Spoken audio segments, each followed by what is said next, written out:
y'all? Welcome back to another episode of Let's Tell a Story. This is the show where we get real, we get raw, we get authentic. We do our thing over here. Raw authentic. Raw authentic. We Shout do out our to my thing dog, over Raw here. Authentic, Big Blaze, 83. You heard me? Yeah, my dog. We do our thing over here at the Let's Tell a Story show. I got a special guest today. What up? Producer What up? extraordinaire. What up? What up? What's up, Dosha? What's up with you? Man? I'm chilling, bro. You know, touchdown, I came to see you. Oh yeah? Yeah. How you been? I've been good. It's been a rough one today. Yeah, I believe you. But, you know, congratulations on the show, bro. Well, This shit is real dope. Well, thank you. Thank you for having me. Of course. You're much needed. Oh, man, come on. You're much needed on the show. We love artists, we love producers, we love talking to people of your creativity. Yeah. So tell the people, you know, what you do. We say producer and everything like that, but I'm pretty sure there's more to it. Yeah, I'm a producer, songwriter, engineer. I'm just basically somebody who's in love with music. Mm-hmm. You know, that's always been my first love and my main love. What was your first experience with music? Was it hearing something, or was it like being like in it, creating, doing something? Probably when I was like a toddler. Like it was just hearing music. It kind of like took me places when I was listening to it. And like as I got older, I would start seeing like colors. Like different songs became like I could visually paint. You know what I'm saying? A visual just with the music and the sounds. So I don't know, it was just something about it. It just made me feel good listening to music. So, I mean, growing up until about like, I say 15, that's when I actually started making music. Like, we'll be in the cafeteria at lunch and I'll be making beats on With the pen. Yeah, I would be, my hands, just making the beats, and then, a couple homies would be rapping. And so I just was like, man, I want to make music, but I never figured that, I had to get the equipment and all this shit. So I ended up finding a program, and I bought it and just taught myself how to make beats from the age of like 15. So I tried to get another producer to explain to me what them colors mean. I think it was Lakeith. That we had on the show. Shout out to Lakeith. But I've heard a producer a while ago. I forgot his name, but he was trying to explain to me, and I'm a very visual, creative person, but I didn't really understand. It wasn't connecting. So when you say you see colors, what does that mean? The sounds, like each sound is a different frequency, and it's like a spectrum, of frequencies. And I guess, you know what I'm saying, I don't know, I can't explain it, but certain frequencies are certain colors. So when you play certain things together, it just makes, The colors. Yeah. Like you ever seen, like, remember Windows Media Player? Yeah. They have the little visualizer when you play the music. Something like that, but not, you know what I'm saying, that exact, but pretty much something like that. So when you're making beats and everything like that, like what's your creative process when you go to make a beat? It's all about feeling. There's nothing, it may be an idea, but to get it done, it has to feel good. So sometimes I find myself making a beat and I get stuck. Like I can't finish the product. So when it gets to that point, I'll just walk away. Yeah. You know what I'm saying? Yeah. Not even come back to it. Like if I just can't execute it right then and there, it's not gonna get done. Dang. Yeah, it's not gonna get done. So you just gotta go off a feeling. If it doesn't feel right, I would say don't do it. Because all of my best songs has just been me just making a song or making a beat, not even thinking about it. So what artist gave you your first shot? Like, was it an artist? Was it just like a singer, rapper that really just inspired you to create something for them?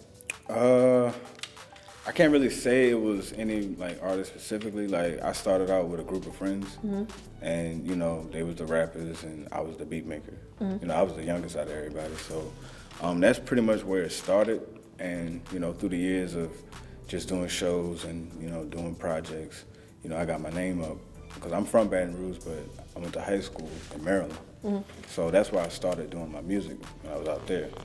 So it was like a different world from what I'm used to. I'm from Baton Rouge, so it's like I kind of got, I had to learn what they do and how, certain music outside of Baton Rouge sounds. So it just gave me, a different ear with everything. But just doing it in word of mouth. A lot of times I would do, songs with people because somebody else told them about me. So I think probably like my first big placement came like in 2009.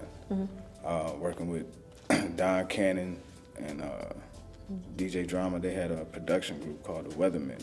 And they scouted me and they, hit me up.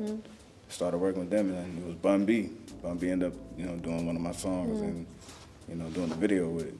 So that was probably like the craziest feeling at that time. You know what I'm saying? And to have Bun B on my shit. So how did that make you feel? I know it's like, I feel like as an artist or, just as somebody creative, you put your stuff out there and you're hoping it catches. You're hoping it catches on. So when that happened, what did it do to your mindset?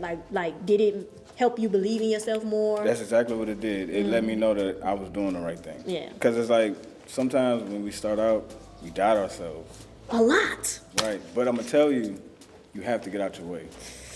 You have to get out your way. You got to let the music speak. Jesus. Yeah. Okay. So that's Okay. that's the best advice I can give you because I always had that bad, and that would hinder you. Like, just not feeling like it's good enough. And I'm going to tell you, if it's genuine and it's authentic, it's good enough. So you just got to get out your own way. And being in your own way, doesn't that have a lot to do with the opinions of others? What is other people going to think if I put this out, or should I make this to please this person, or to, make this a likable song or a likable beat? You think that has a lot to do with just being in your own way, not even believing in yourself? Yeah, but you got to understand as an artist, if you're going to make music, you got to find your audience first. Like, what is your music going to be about, and who are the people that you want the music to resonate to? Then I would say get you a small group, maybe 1 or 2, 3 people that you have a respect in their musical taste. You know what I'm saying? And then they will give you a genuine opinion on your music.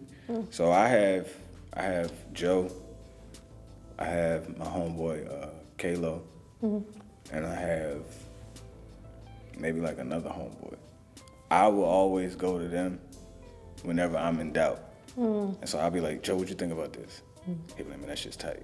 I'm like, for real? He'll be like, yeah. I'll be like, all right. You know what I'm saying? So it's like you just have a group of people that you can trust their musical opinion, and then you can just use them as the people that, you can check before you drop something. You know what I'm saying? Because that's always a good thing. Make sure you check with somebody that you value their opinion music-wise, and let you know if you're on the right track.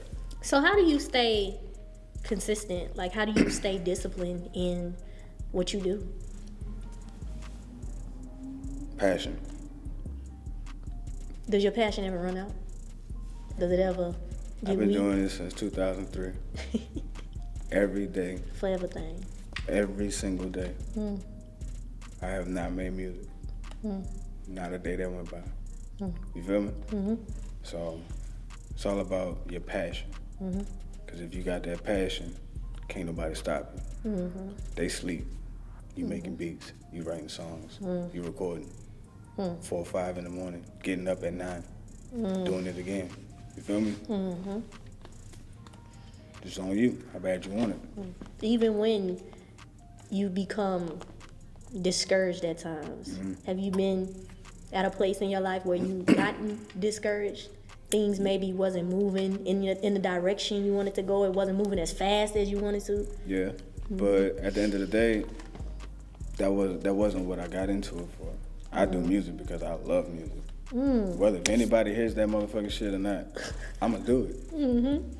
So that's not my main focus. You know what I'm saying? So my main focus is I did a song that I'm happy with. That's it.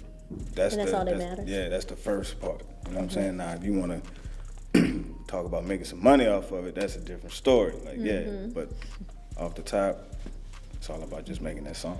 That's it. So, where do you get your creative inspiration from? Like, when you're sitting down, coming up with a beat, is it tailored around the artist, or is it just tailored around just what you're feeling at that moment? It depends. Like, for the most part, if I'm gonna sit down and make a track, I obviously have to want to make it. You know what I'm saying? Like, sometimes you have to do something and you don't want to do it. You know what I'm saying? And when it comes to music, you know, we have a passion for it, but when it's time to do something you don't want to do, like a feature, shit like that, or somebody who paid for something and you got to provide that service, that's when you really got to, like, you know what I'm saying, buckle down. But nah, man, I just make it. You know what I'm saying? Like, I just sit down and just make it. So what's your story? My story? What's your story? This is Let's Tell a Story. I mean, I'm from Baton Rouge. Born and raised. What part? Schuylerville. Schuylerville. Yeah. I mean, we traveled, you know, we floated all over as a kid, but we stopped, you know, when I was about 12 or 13 in Schuyler.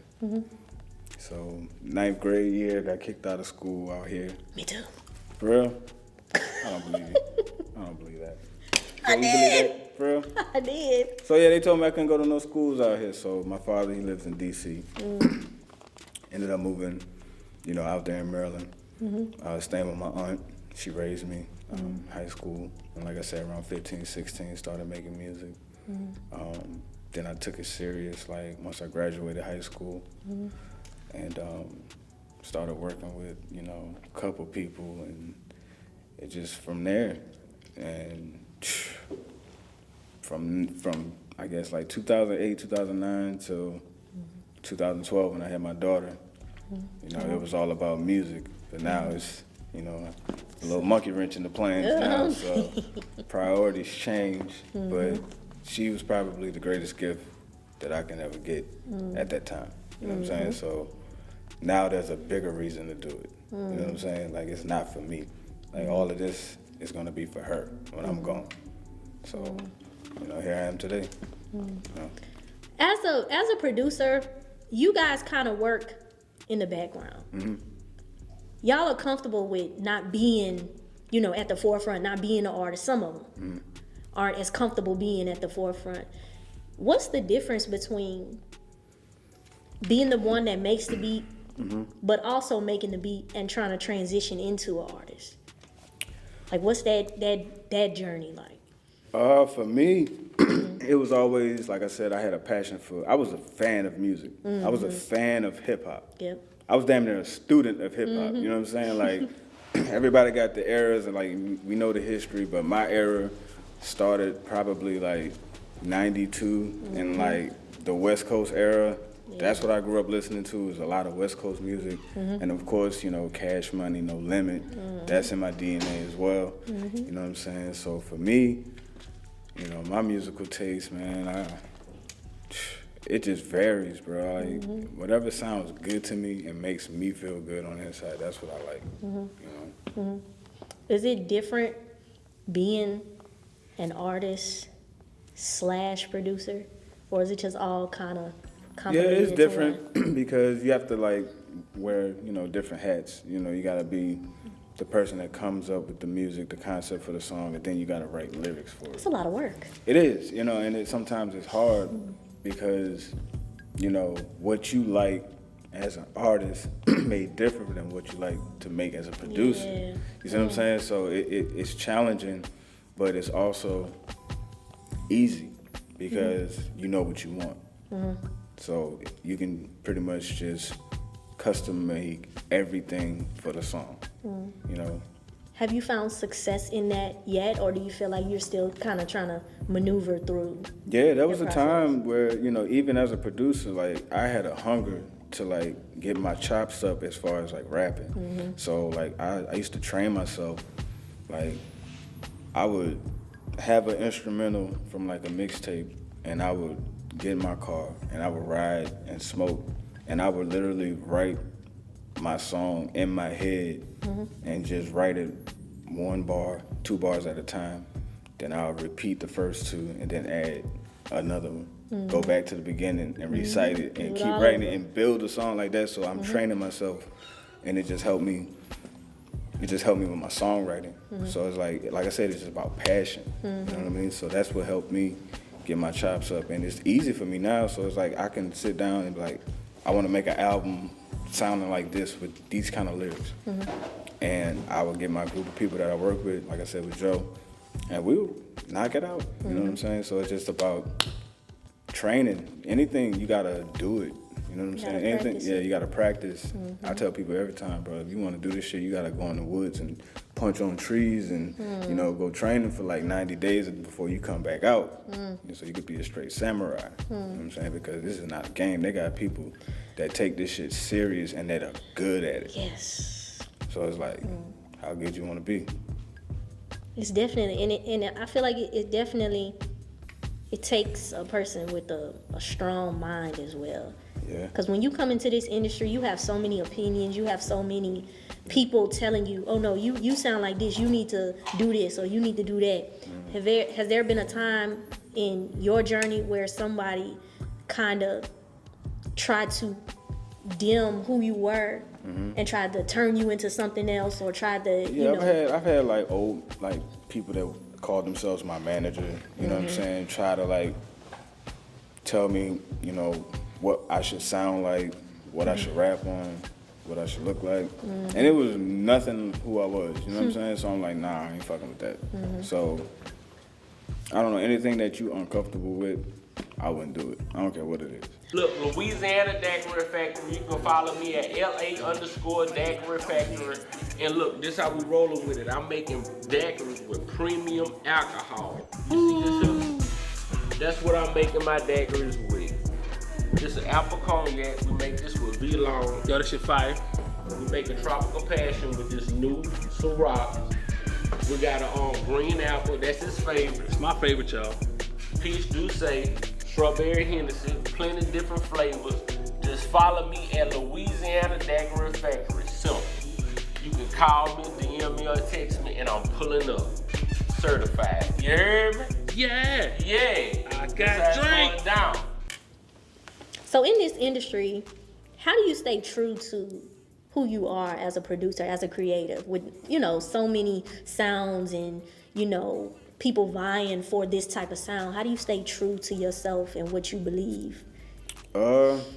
Just knowing what I can bring to the table. You know, whether they want a certain sound or not. Bringing my abilities and my skill to it. You know what I mean? I just try to be authentic, and like I said, I try not to force it. I try to do what I normally would do and not get out my comfort zone, you know, creating. So, I mean, that's probably how, you know, I handle it. Do producers in Baton Rouge get along? I don't think producers get along anywhere. You know what I'm saying? But I don't live in Baton Rouge anymore, you know what I'm saying? So I really don't know the politics, but, you know, I am, you know, familiar with a lot of producers out here. And for the most part, I think it's cordial, but I think, you know, everybody want to be the man. You know, and everybody get their turn. You know what I'm saying? Everybody get a banger every once in a while, so, you know, everybody taste it. So that's what probably creates the tension, you know, with a lot of producers. But I don't know. Like I said, I don't know a lot of them, but I do know some of them. Yeah. So it's like, I don't know. But, you know, me personally, I ain't got no issues with nobody. What has your experience been just working with other producers and trying to come to a common ground creatively? You got to know who you vibe with. And who you don't? Well, I mean, yeah. So you just got to, like, you can't force everything. You can't work with everybody. You know what I mean? And it got to sound right. And it got to feel right. You know what I'm saying? Like I said, from the beginning, it got to be that feeling. You know, so if we can't even, like, have a conversation and click and just chill and vibe off of that, there's no way we're going to make a song together. Yeah. You know what I'm saying? So that's how I try to do it. Like, I try not to be, you know, extra friendly with people and try to go out my way to be friends with people. I could be cordial, you know what I'm saying? But just because we chilling, smoking, don't mean we friends, don't mean we bros. You see what I'm saying? And don't mean we have to collab. You know what I'm saying? You could be your own entity. I could be my own entity. Is that a mindset thing, or is that like a business thing? Just keeping things on a business level for the sake of business, or is that just like personal? I think it's just a sanity thing. Because, you know, a lot of times people can't separate, you know, certain relationships. You know what I'm saying? We may be friends, but we also may do business. So it's like when we doing business, you want to be friends and do friendship. And I ain't trying to be your friend. You feel me? We trying to get this business done. So it's like I think a lot of people can't separate that when it's time to separate it. So for me, it's just a peace of mind. I'd rather, because I've done it, and you know, I know where I came short at. So just like I was telling my dog Joe, you know what I'm saying? Like, I was real good at being a producer this year, but I did horrible at being my own manager. You see what I'm saying? Like, I did tremendous work as a producer. I did terrible at being my own manager. So I need to appoint somebody to be my manager so I can keep producing. Was it a lack of boundaries or a lack of like balance? Probably both. You know, because a lot of people, you know, they feel like when they ask for the beat, you're supposed to make it right then and there. And then when you do, they're not going to pay you until they feel like they're going to pay you, which doesn't work with me. So it's like I had to learn how to prevent a lot of situations from occurring. You know what I'm saying? Whether it be security deposits, whatever it could be. You know what I'm saying? Drop me something, the schedule, time frame when you need it, and let's work together. You know what I'm saying? So it's just trial and error. So do you sound like when you have somebody that's trying to work with you and they come to you and they say, hey, send me some beats, what is that process? Because I know you're not sending the whole beat. It depends. It really depends. If I get a good vibe from you, I'll send you a whole track. Like, is it like, do you feel like that person is trustworthy? Not even Or that. just- I don't trust anybody. You know what I'm saying? But it's like, I'm straight to where I can send a whole beat and not lose my mind. I'm protected. You know what I'm saying? So it's like, if you try to do some sneaky shit, like, you wouldn't be able to monetize anything off of it.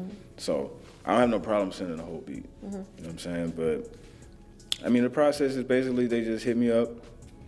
They tell me what they want. I usually ask them, when do you need this by? How serious is this beat? Like, when do you need this by? If it's top priority, okay, let's handle the business. Let me start something, shoot it to you. You approve, yeah, I'm in the right direction. No, go in a different direction. And I go and make revisions. I have no problem doing revisions, but a lot of times I ask people to tell me what they want. And some artists can't tell you what they want.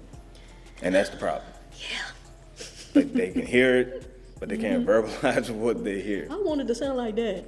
I mean, that's cool. Tell me that. But, you know, you can't tell me, oh, I want you to sample this R&B record and make a bounce record out of it. And I do exactly what you asked for, and then you're like, that's not it. Right. It's too bouncy. It's like too bouncy, man. Like you said, make a bounce record out of it. So it's just sometimes you just gotta communicate.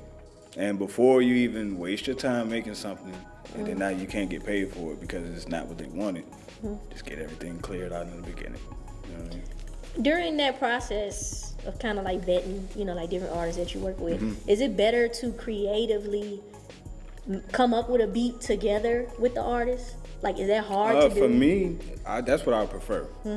I mean, I do have like a library of beats that's available, but I don't put it out on the internet because there's a lot of people that will plagiarize beats. They will write to your beat, listen to it, go to the studio, and then call their producer and like, hey, can you make me a beat like this? I hate that. You see what I'm saying? So it's like, and I get calls to do that. Like, I've done that, I'm not gonna lie. I've remade niggas beats just to get, you know, just to get that money. So, I mean, I don't do that, but I'll send them a link. They can pick the beats all day, but I would prefer making the beat to the song. You know what I mean? So I'll usually just ask them the idea. They tell me the idea and I execute it. It's kind of like disrespecting the artistry. How so? Like, if I come to you and be like, hey, can you just redo this beat so I can't worry about if anybody else got it. I just want you to duplicate it so it'll be mine. Yeah, but see how I do it, I'll just take the tempo in the key of the song and make a beat in the same vibe and not plagiarize the musical notes or elements of this song, but it's the same tempo, it's the same key. Yeah. You see what I'm saying? So you could write to it, you could sing to it, and then when you get the beat from me, it's gonna still fit. You see what I'm saying? So that's how I usually do it. A lot of niggas will remake your beat. You know what I'm saying? Yeah. So I had a beat remade one time. it happens. It happens. It happens. Contractual agreements and things like that. Yeah.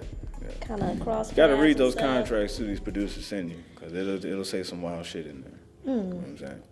But we do a lot of work. It's our intellectual property. You gotta look at it that way. Yeah, IP. You see what I'm saying? Like it came from our mind. We made this. You want to take it and You don't make have to money off of it. No, you want to make money off of it because you want to release it as a song. Yeah.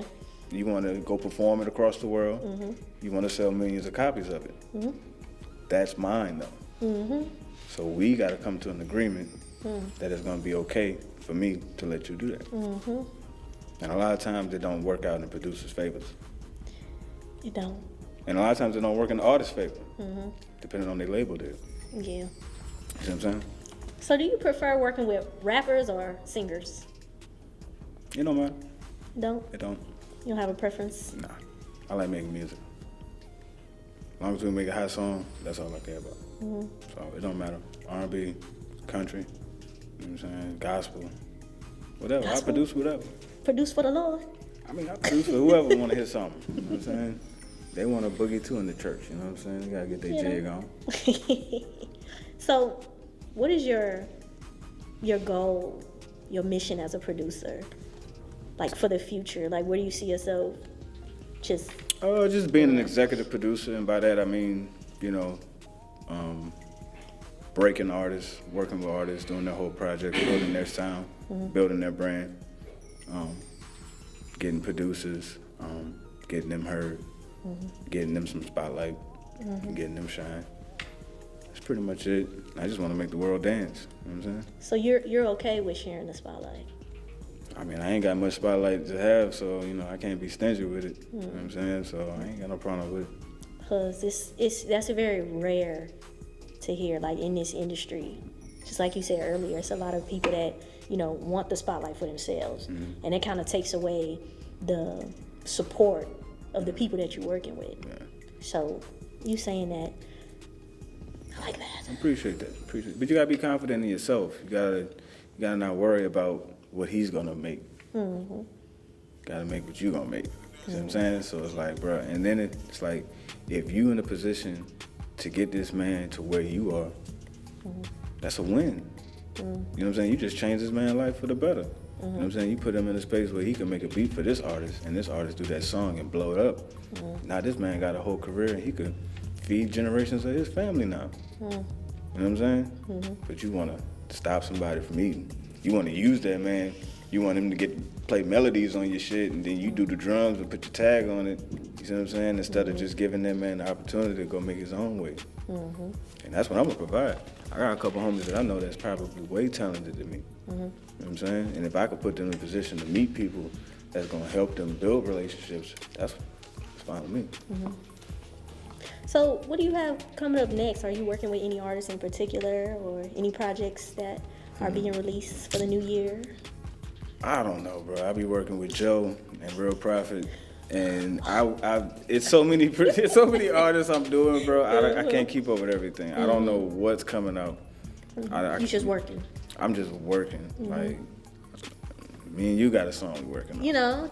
Gotta get that recorded. You know what I'm saying? What's happening, Joe? Come on now, Joe. What's happening, Joe? Come on now, Joe. Get the business clear on that, man. Come on now. Get that clear for me. But yeah, so I'm just working with everybody, man, that I could possibly, do some good music with. I just want to see everybody shine. I want to give everybody a hit. You know what I'm saying? Everybody mad because I gave Dell when I'm a G. You know what I'm saying? Dang. But everybody gonna get one. You know what I'm saying? So shout out to Big Blaze, we're working with him. You got a couple songs out right now. Who else? Golly. Dylan Cage. You know what I'm saying? Sean Elliott, we're working on his project right now. Me and Joe. Shout out to Joe on the track, we're working on his project. We got the compilation, the Real Prophet compilation coming soon. I'm working on my project. I got an album I'm producing with Boss on the track. Producer used to work with Mouse. You know what I'm saying? I think he, you might know his song, The Thick Red Bone by Mouse. Boss did that track, so I'm working with him. You know what I'm saying? On this album, me and him. You know, we going in on this sound, bro. This shit is, everybody's gonna dance to it. I'm telling you, this shit's gonna be hard. So, yeah, man, I'm just working, bro. Well, I enjoyed our conversation today. Yeah, no doubt. I love talking to creative people. Thank you for having me, man. You already know. And this has been another episode of Let's Tell a Story. Make sure you all subscribe, like the video. Make sure you check him out on all of his social media platforms. Get a beat or 2 or 5. And check out No Quantize on the Antidote. She's trying to take my show, y'all. I'm not trying to take your show. She's trying to take my show, I'm not. y'all. So check out No Quantize, shameless plug, all on her show. I'm plugging it, Joe. Don't cut this out either, Joe. Don't do it, Joe. Follow us, you heard me. Like, comment, and subscribe. We'll be on Roku TV, Roku TV, Apple TV, YouTube, Fire TV. everywhere. I think we on black and white TVs. We on the big bold back TVs. We everywhere. You know what I'm saying? We on barbershop TVs. Satellites. You know what I'm saying? You can get us anywhere. The Antidote. The Make sure Antidote. y'all subscribe. Check us out. Do that. We out.